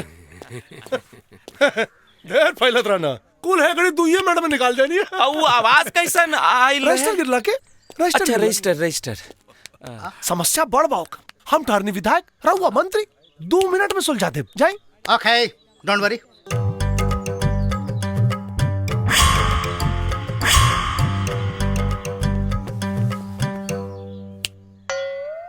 मंत्री के सामने बैठा है डर नहीं लग रहा है कुत्ता कटला के इंजेक्शन बाजार में मिलेला कुत्ता किसको बोला है जी तोरा के शेर बोल शेर तुम्हारा लिहाज कर रहे हैं नहीं तो नटाई में दोनों उंगली डाल के ऐसे उल्टा लटका देते वापस कर सेठ वापस कर का भाई सर हाँ का भाई लागत फिर रजिस्टर गिरल कतना रजिस्टर बा अंदर हो बॉम्ब ब्लास्ट में केकर हाथ रहे बम ब्लास्ट हमरा का पता का भाई सर काहे रोता नी अपना खातिर ना जीजा खातिर रोवता नी वो पाकिस्तान में अलहायदा नाम की एक संस्था है जो वो वाली फ्रंट पार्टी से जुड़ा हुआ है यार पाकिस्तान में संगठन चलावे वाला के नाम अब लीजिए मैं यहाँ हिंदुस्तान में रहता हूँ यार पाकिस्तान के बारे में मंत्री को बोल रहा है अरे बाप अरे उठी सर अरे का भाई सर अरे लगा था आज हमारी बहन विधवा हो जाए रहता था मैं पाकिस्तान के दौरे पर गया था तो वहाँ कुछ लोगों से मेरी छोटी मोटी फ्रेंडशिप हो गई थी और तब से लेके आज तक वो फ्रेंडशिप चल रही है ना इतना लोग के ये क्या है वीजा पासपोर्ट आवे जाए और वहाँ रहे खातिर व्यवस्था आए है ये पहलवानमा को ले जाके क्या करोगे भाई वहाँ पे तोहरा साथे गइल रहे ना पाकिस्तान हाँ पहलवान लागत तोरा के केहू आपन याद करा था हाँ वार्तालाप करने का ऐसा तरीका पहली बार देखा है भाई साहब नमस्कार ऐसन गद्दारन के हाथ में देश बा शुक्ला जी। जी सर। आप वीजा और पासपोर्ट रेडी करवाइए। यस सर। और इन्हन सारन के ना पाकिस्तान बाई रोड भेजे के हो। यस सर। हाँ और हाँ, हैदर अली को फोन लगाओ। यस सर। है और पहलवानों को वीजा पासपोर्ट बनवाता था। हमार का हिला बाद में बताएंगे। हाँ हेलो हेलो मंत्री जी बात। हाँ हाँ हाँ जी। सलाम जनाब। अरे वालेकुम प्रणाम। और बताइए सब खैरियत? हाँ मजे में मजे में। इन धमाकों से कुछ चुनावी फायदे नजर आए? अरे जीजा क्यों जी का नहीं? चेहरा देख ली खुदा पता चल जाई। चुप। हाँ जी जी, आप क्यों? फायदे की बात, हमारा फायदा तो हो ही रहा है। हम तो आपके फायदे के बारे में सोच रहे हैं। क्यों मजाक कर रहे हैं जनाब? पहला मिशन जिसने फेल किया है उसे हम आपके हवाले करने की सोच रहे हैं। जी तो चाहता है क्या कि जुबान चूम लूं। हम गुड़ से भरा हुआ ट्रक आपके यहाँ भेजेंगे। इधर का कागज हम तैयार कर लेंगे, उधर का आप कर लीजिएगा। लेकिन ले जाने वाला लौट कर वापस नहीं आना चाहिए जनाब। भेजिए। खुदा हाफिज। खुदा हाफिज। दाऊद हसन साहब। अस्सलाम वालेकुम। अदर साहब सब खैरियत में? सब खैरियत जनाब। लाजवाब खबर लाया हूँ। शहनाज की सगाई की तारीख बताने आए हैं। उससे भी उम्दा 14 जुलाई को जिस शख्स ने आपको शिकस्त दी थी उस नामुराद को आपके हवाले करने आया हूं।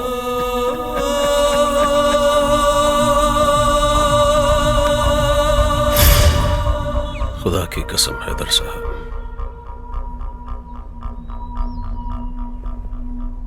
उसकी मौत देखने लायक होगी। शुक्ला सर। सारे कागजात, पासपोर्ट, वीजा और पाकिस्तानी करेंसीज कबीर को हैंडओवर करो। सर हैला ई बा वीजा के कागजात, हई रहल पासपोर्ट, हई रहल कैश। आएगा जरूर, लेकिन वापस नहीं जाएगा। पाकिस्तान के दामन को जो दाग लगा है कि पाकिस्तान आतंकवादियों को हिंदुस्तान भेजता है, वो दाग हमेशा के लिए मिटाऊंगा। बल्कि दुनिया को बताऊंगा कि हिंदुस्तान अपने आतंकवादियों को पाकिस्तान भेजता है। का ही सब हो? एकरा में देसी कट्टा, देसी बम यूपी, बिहार, झारखंड के हर जिला से आयल बा। और जाके पाकिस्तान के तू लोग दिखा दो। ये हथियार पाकिस्तान के अमेरिका से खरीदे के पड़ी कि ये हमरा हर गांव गांव में बनेला। हिंदुस्तान के तो बातें छोड़ा, खाली यूपी बिहार चढ़ गई लू था दुनिया के नक्शा में पाकिस्तान हमेशा ला खत्म। सब हथियार पे गुड़ चढ़ा हुआ। देखा था नहीं कौन साला पकड़ा था।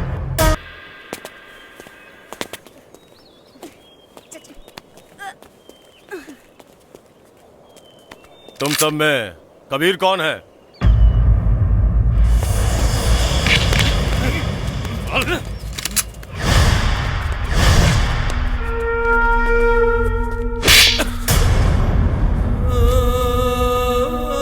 ये कबीर नहीं है,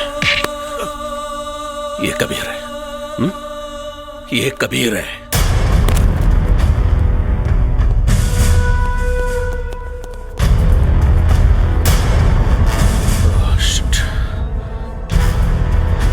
जाओ उस कुत्ते को पकड़ो।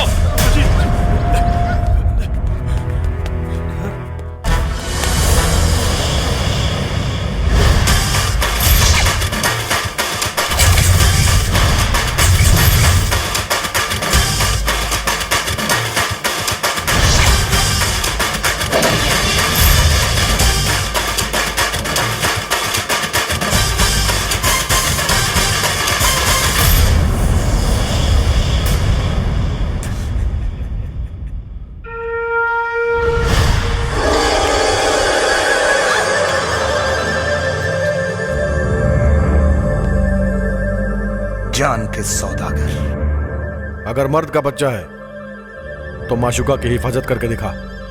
सिर्फ पाकिस्तान का नहीं, तेरे घर के कोने कोने का पता लेकर आए हैं। मेरे शहनाज को औरत को छोड़ दो। अगर मर्द है मुझसे हाथ मिलाकर देख।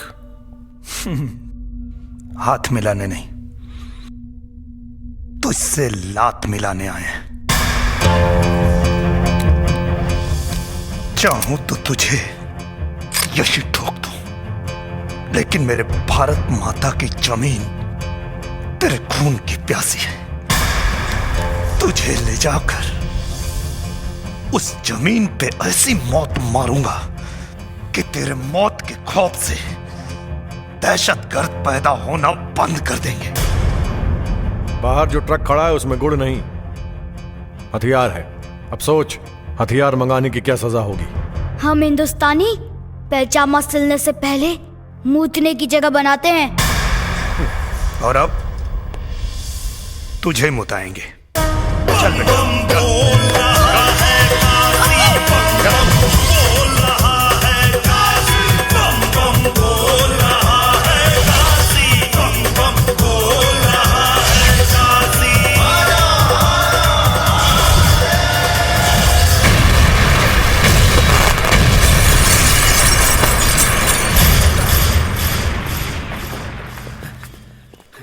अबे फोन उठा मच्छर जात।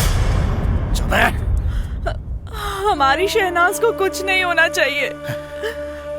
अरे बेगम साहिबा, आप बेफिक्र रहिए, शहनाज को कुछ नहीं होगा। हम उसके अब्बू है ना, कुछ नहीं होगा उसे। हम आपकी सियासत पर अपनी बेटी की कुर्बानी नहीं देंगे।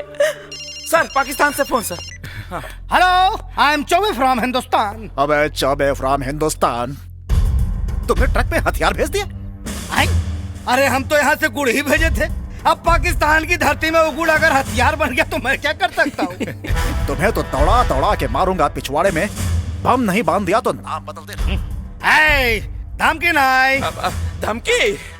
हेलो, हमारे यहाँ 10 मरता है तो एक मुखिया पैदा होता है। हमारे यहाँ 100 मुखिया मरता है तो एक विधायक पैदा होता है। और अब आप खुद सोचिए कि कितने मादर डॉट डॉट मरे होंगे तब मैं एक मंत्री पैदा हुआ हूँ। सबको दौड़ा दौड़ा के ये लुधियाना से लेकर लाहौर तक नहीं भगाया ना, तो मेरा नाम भी हैदर अली नहीं। इस रूट की सभी लाइनें व्यस्त हैं। कृपया जब तक मामला सॉल्व ना हो जाए तब तक फोन ना करें। टीटी पू पापू टिन टिन टिटों। का भाई ले जीजा, कौनो प्रॉब्लम बा का? हाँ, पाकिस्तान के पिछवाड़ा फाट गई हो, तू सीए जाइबा।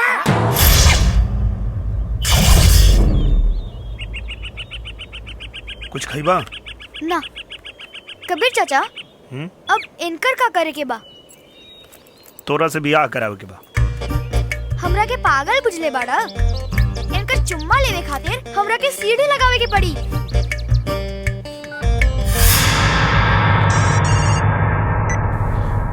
शहनाज, और दहेज में का मिली? शहनाज तुम्हारी आवाज की खंडहर। ये कोई मामूली खंडहर नहीं, यहाँ का बहुत ही मशहूर वज्रस्तान का खंडहर है।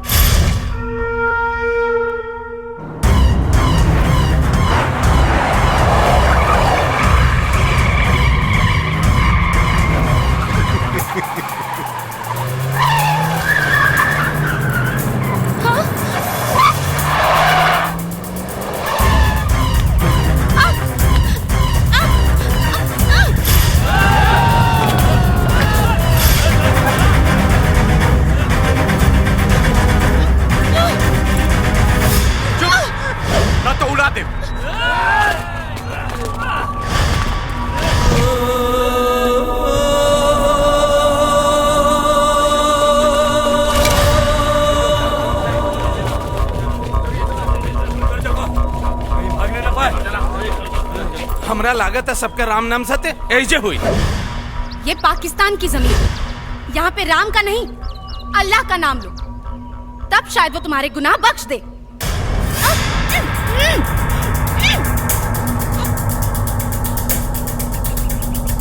शोएब, बिना बॉल के सिक्सर मारे की पड़ी। इंशाल्लाह।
नहीं तो खोपड़ी खोल दूंगा। चल पीछे चल।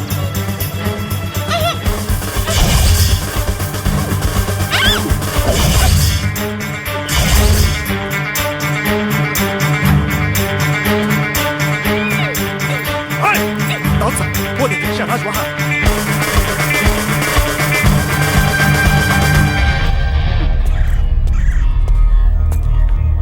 बचा लीजिए उसे।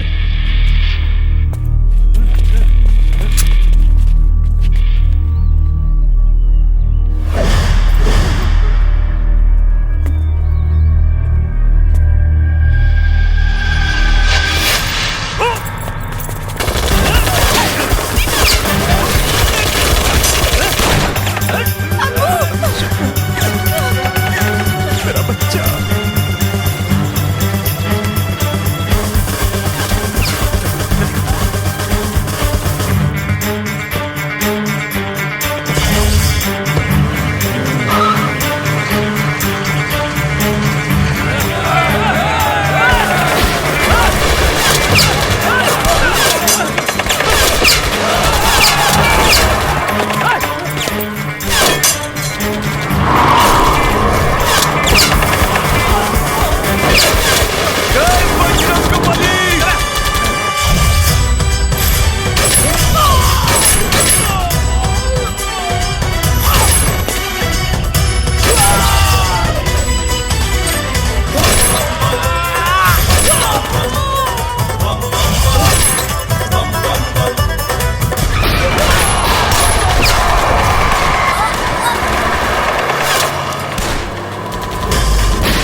जिन हाथों से उसने आपको छुआ है,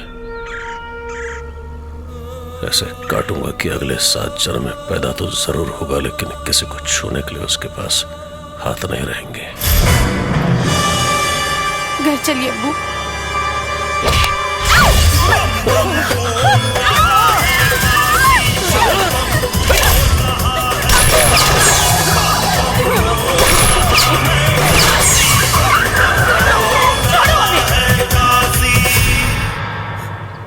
ऊपर वाला भी उसी का साथ देता है जो रमजान में राम और दिवाली में अली को देखता है।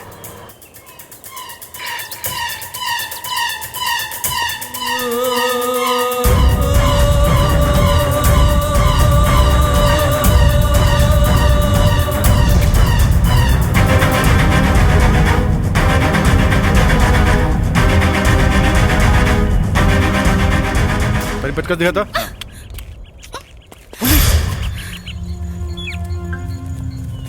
पुलिस बा पुलिस।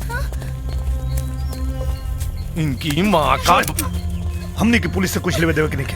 हमनी के टारगेट के और बात। चलो यहाँ से चला। चलो तू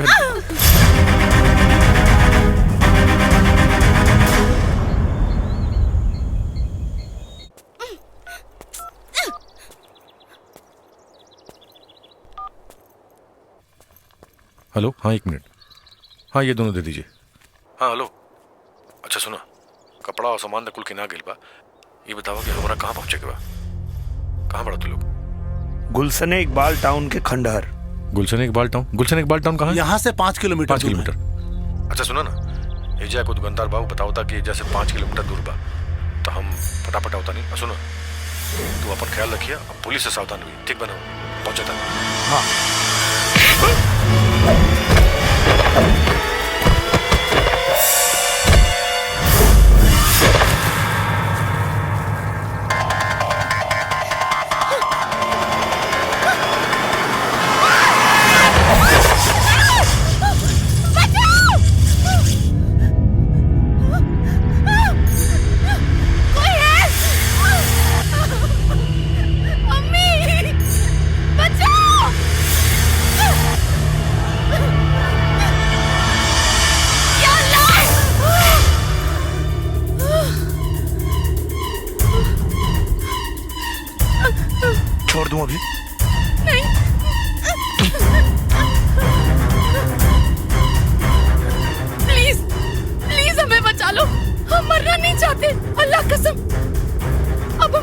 नहीं करेंगे।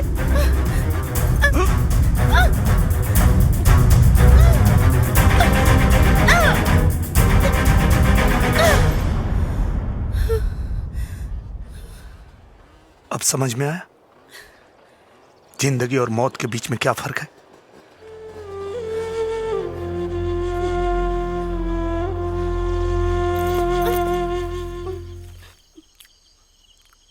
ना ना ना, खाला खाला, कुल तो वही खाला। हिंदुस्तान से तो नहीं सेवा खातिर आयल बानी पाकिस्तान हमनी के। बिल कराता दे दिए गोली, ये बोझ के ढोला से मिल जाओ छुट्टी। हाजमे की गोली है आपके पास? हाँ बा दी का, मेड इन बिहार। एक गोली में पेट साफ और दूसर में आदमी साफ। हुसैन के खाना खिला दे लोग।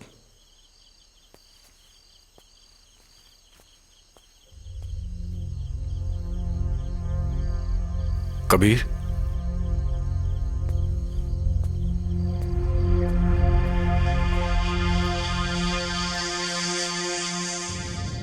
कोमल बुआ, जन्मदिन मुबारक।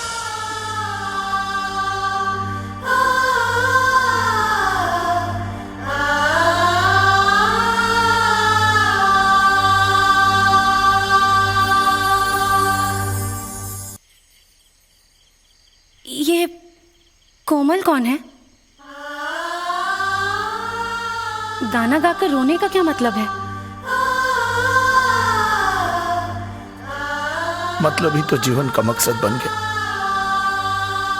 बचपन से जवान होते जिसे देखा, अनाथ होकर भी माँ बाप का प्यार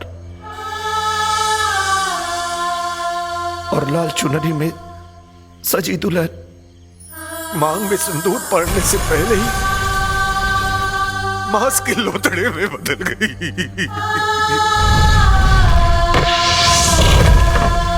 उसी का नाम था कोमल। लेकिन ये सब किसने किया? आपके अब्बू हैदर अली ने और आपके मंगेतर दाऊद हसन ने। नहीं नहीं, ये झूठ है। एक मिनट, आपके कहने से झूठ नहीं हो जाएगा।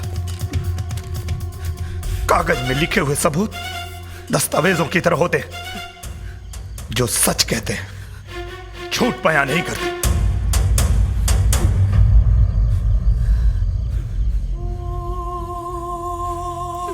हमारा यकीन कीजिए, अगर आप लोग सच कह रहे हैं तो हम आप लोगों के साथ हैं। माँ बाप के संस्कार बच्चों के चेहरे पे नहीं, उनके रगों में होते हैं। हमारी तहजीब की पहचान हमारे अब्बू से नहीं, हमारी अम्मी से है।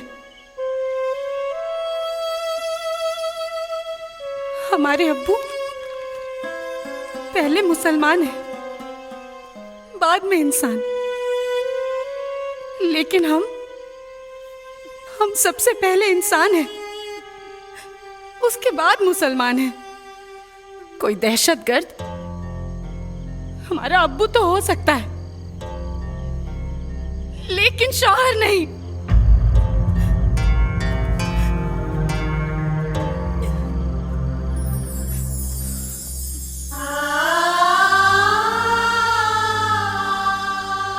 हमारे यहां औरत को देवी का दर्जा दिया जाता है।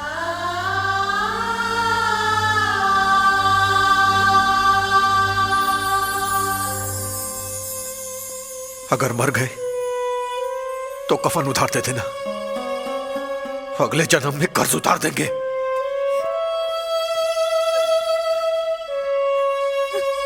हमारा फैसला बदल गया तो अब उस दिन बदलना जिस दिन हैदर अली और दाऊद हसन से मजबूत हाथों में मिल जाए।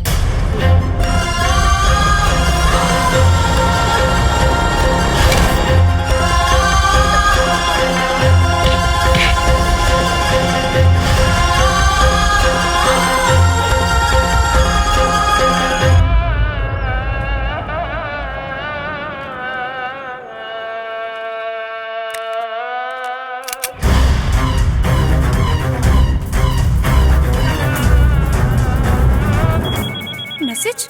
हाँ, वो लोग को हमारी लोकेशन के बारे में पता चल चुका है। वो कभी भी यहाँ पहुँच सकते हैं। बजरंगी, हाँ शोएब के लेके आवा, अगला लोकेशन फोन पे बताओ। चल ठीक बा।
नाम क्या है तेरा?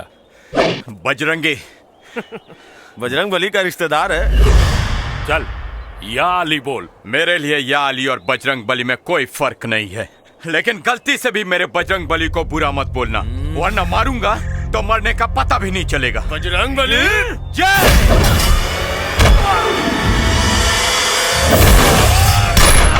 या अली,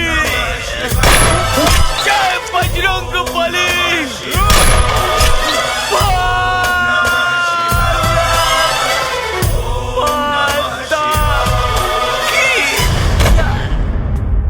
ये बाकी के कुत्ते इधर ही होंगे, चलो ढूंढो।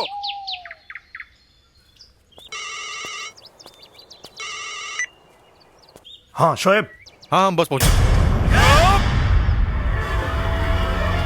हेलो शोएब। हेलो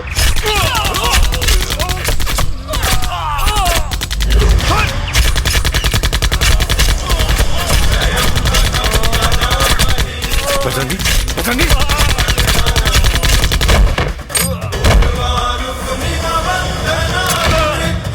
बजरंगी, बजरंगी।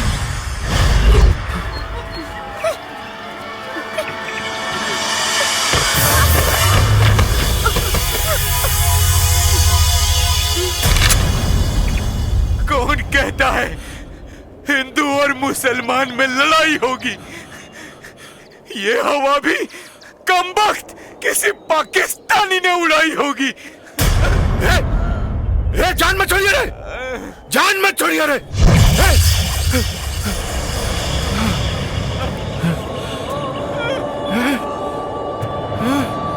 हे बजरंगी, हे बजरंगी, बजरंगी उठना रे।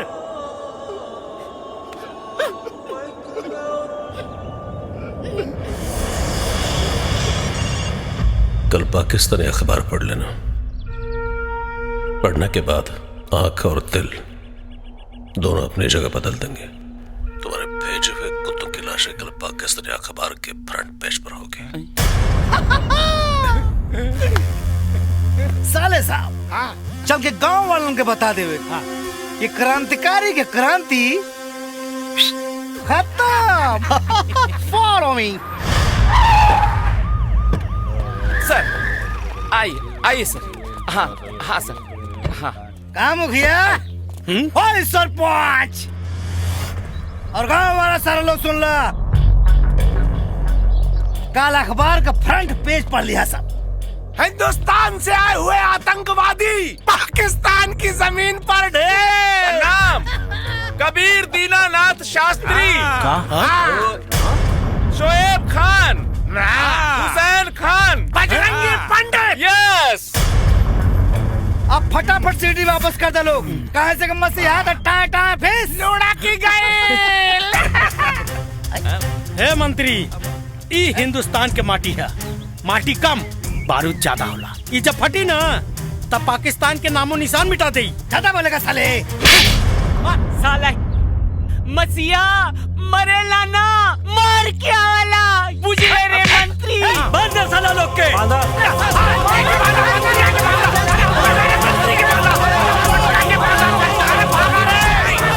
गेला जनता की असली ताकत। जब अब सारे तो लोगों के मर्द ध्वंस विध्वंस हो जाई। मंत्री मुखिया जी, हमर कबीर आ शोएब न जाने पाकिस्तान में कौन हालत में हुई लोग। सरपंच चाचा, ये हमार मन के विश्वास कहता कि वो लोग जरूर लौट के आई, काहे से कि बाबा विश्वनाथ की नगरी की माटी पाकिस्तान के चांद पर अगर गलती से भी पड़ जाए ना, तो ओकर दामन से हमेशा से दाग निकाल दी।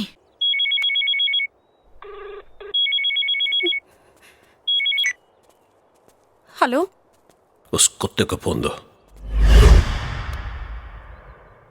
अपनी सांस पकड़ के रखना। खबर सुनने के बाद जान जिगर से बाहर ना आ जाए। सर पे कफन बांध के चलने वाले जान की नहीं, सम्मान की फिक्र करते हैं। कबीर चाचा, तू चिंता मत करिए, हमार चियल इतना जरूरी नहीं है जितना आकर मरल जरूरी। बदन के किले के पास पहुंच जाना, पता चलेगा कि असली मर्द की पहचान क्या होती है। आ रहा हूं।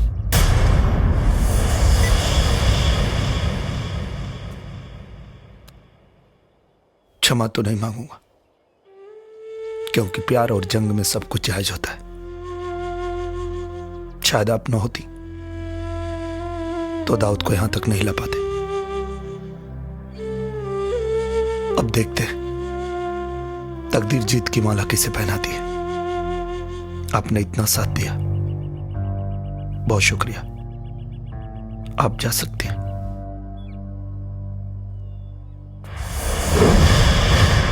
कबीर, बदनसीबी का दाग लेकर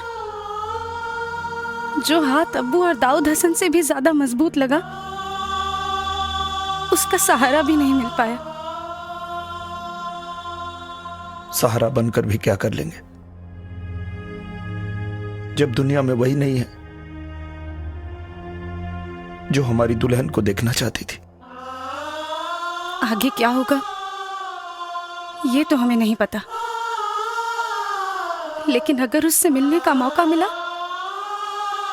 तो जरूर देखेंगे। वो कितनी खूबसूरत थी कि उसके लिए एक आदमी सरहद पार कर गया। हिंदुस्तानी हाथ है, एक बार पकड़ लिया तो 7 जन्म नहीं छोड़ता है।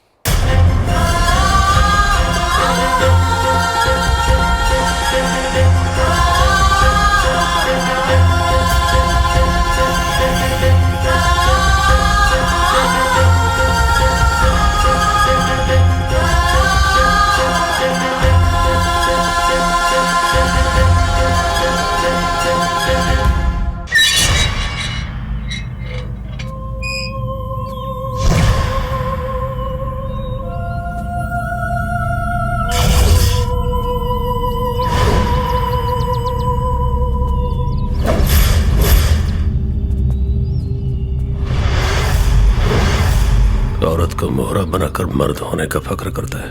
औरत को मर्द मोहरा बनाता है तो बच्चे को मोहरा बनाने वाला ही होता है।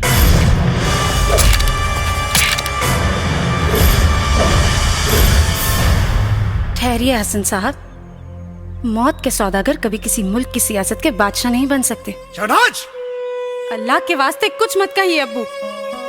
आपकी असलियत जानने के बाद हमारा भ्रम टूट चुका है कि हमारे अब्बू एक नेक इंसान है। आप तो एक दहशतगर्द हैं। ये जबान तेरी नहीं, इस काफिर की है। शहनाज, इसके बदन का खून आपके पैर का महावर बनेगा। फिर लगा दीजिए आप अपनी पूरी ताकत इन्हें मारने में, और हम अपनी पूरी ताकत लगाएंगे इनकी जान बचाने में। मुराद लड़के,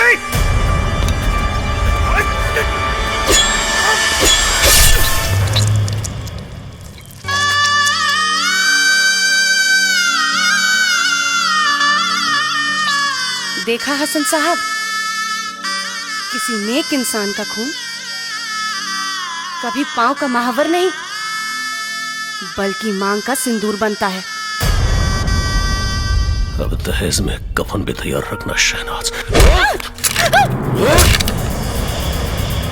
दहेज में कफन नहीं दाऊद हसन, पूरा पाकिस्तान लेके जाऊंगा।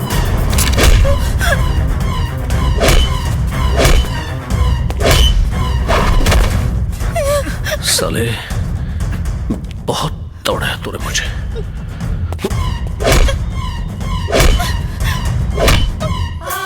मार दाऊद हसन और मार।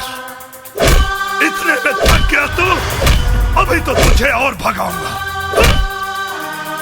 तेरे घर से निकाल कर 150 किलोमीटर लाया। अब तेरे मौत की सीमा रेखा 13 किलोमीटर बची है दाऊद हसन। जितना मार सकता है। रुक जाओ दाऊद हसन, वरना तुम्हारी ये माशुका तुम्हारी तकदीर का फैसला कर देगी।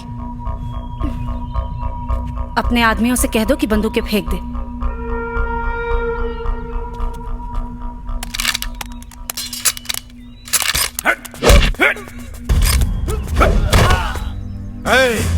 दाऊद हसन, इसने तेरी माशुका को उठा के दुल्हन बना लिया।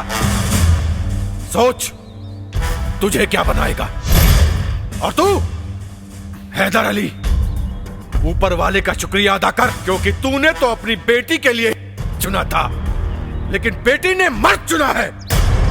शहनाज की शादी का लड्डू अगर पाकिस्तान नहीं भेजा तो मैं अपने हिंदुस्तान का बेटा नहीं।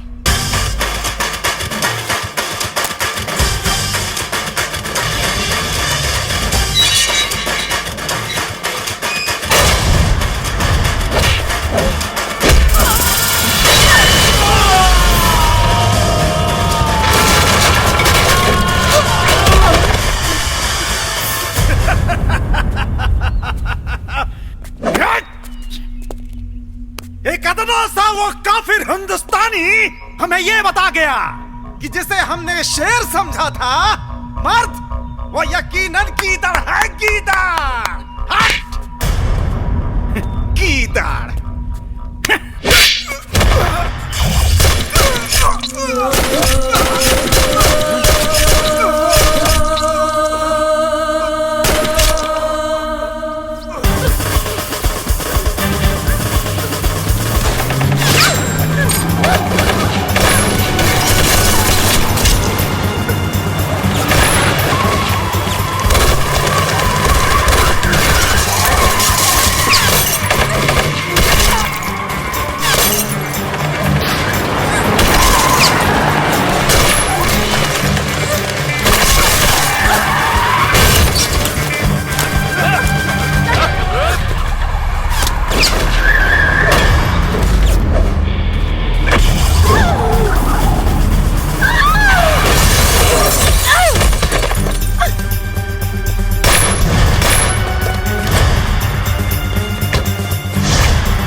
जान देवे में बड़ा मजा आवेला। पहलवान आज ले नालायक रहल, लेकिन लायक के मौत मरी। वो अकेले ना, दुगो के लेके।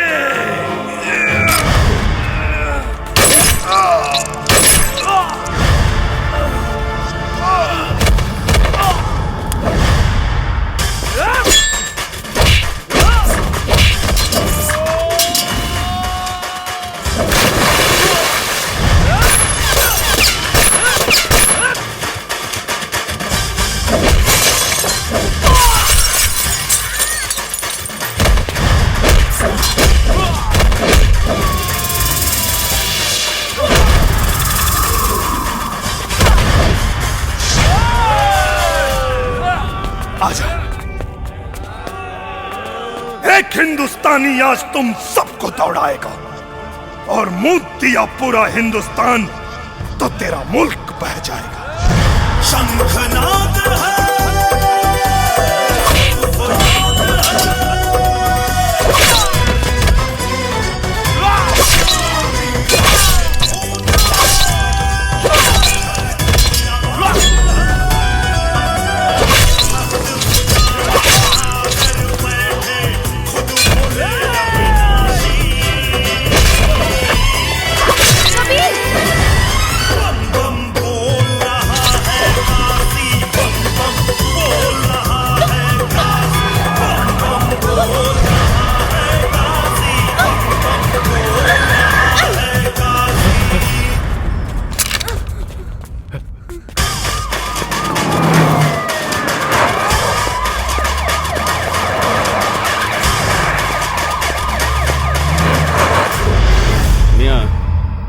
हिंदुस्तान को मेरा एक पैगाम दे देना, जिस मुसलमान का ईमान मुसलसल हो वो गद्दार नहीं होता, वफादार होता, चाहे वो हिंदुस्तान हो या पाकिस्तान।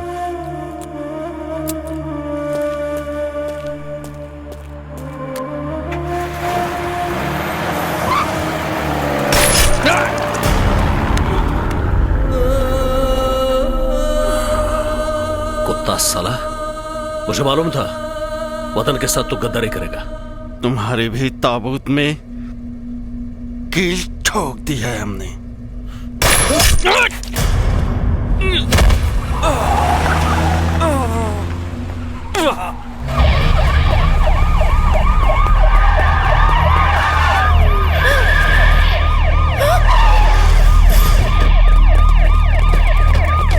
फायर कोई नहीं करेगा, हमें इसका फिर को जिंदा पकड़ना है।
अगर रुक गईला तो सबकर मौत बेकार चल जाई। शोएब चाचा, बजरंगी चाचा की क्रिया याद करा, अम्मी अबू के, कोमल बुआ के, हमनी के जेल से ज्यादा अगर मरल जरूरी बा। मारो चाचा, मारो।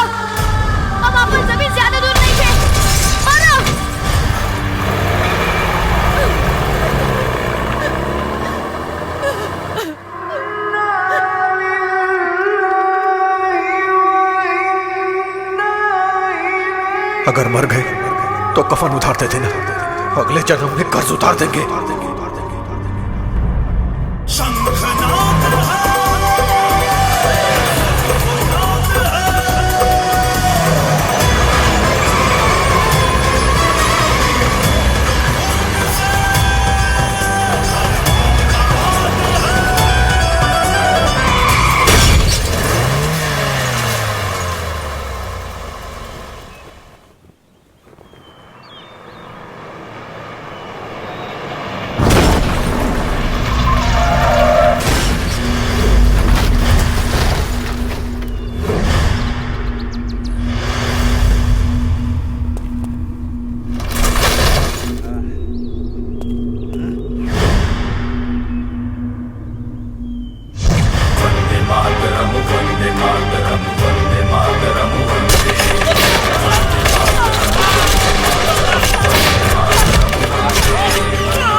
दोनों देशों की सरकार इतनी निकम्मी नहीं है दाऊद हसन। तुम्हारे आने से पहले तुम्हारे गुनाहों की फाइल पाकिस्तान से हिंदुस्तान आ चुकी थी। इस मिट्टी की मजबूती को देख दाऊद हसन, तुझे तेरे घर से निकाल कर इस मिट्टी में लाके पटक दिया।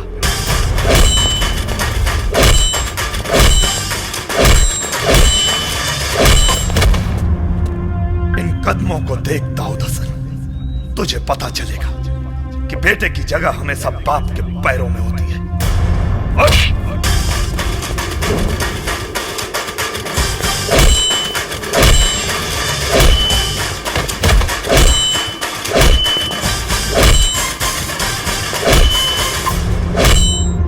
तुझे तो ऐसी मौत मारूंगा कि तेरे आका जन्नत का ख्वाब देखने का हौसला नहीं करेंगे। चुप क्यों वार करते हो साले? जब बर्दाश्त कहे कि अब बर्दाश्त नहीं होता तो कोई हिंदुस्तानी कभी किसी से परास्त नहीं होता।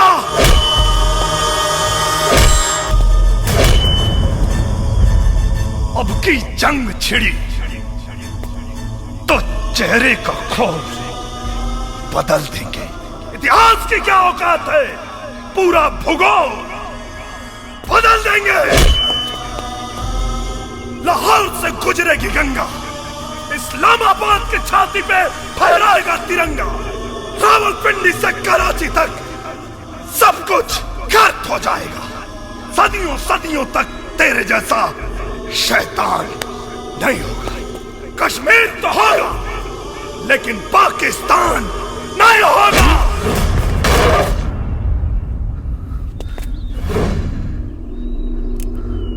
हो गया तो सुन, अपने दिमाग को जरा सा जोर डालो। जब तक जिंदा हूं तेरे हिंदुस्तानी सिस्टम की गोदी में बैठकर बिरयानी खाता रहूंगा। दाऊद हसन, हम फिर से ना वो गलती दोहराएंगे और ना ही किसी आतंकवादी को बिरयानी खिलाएंगे।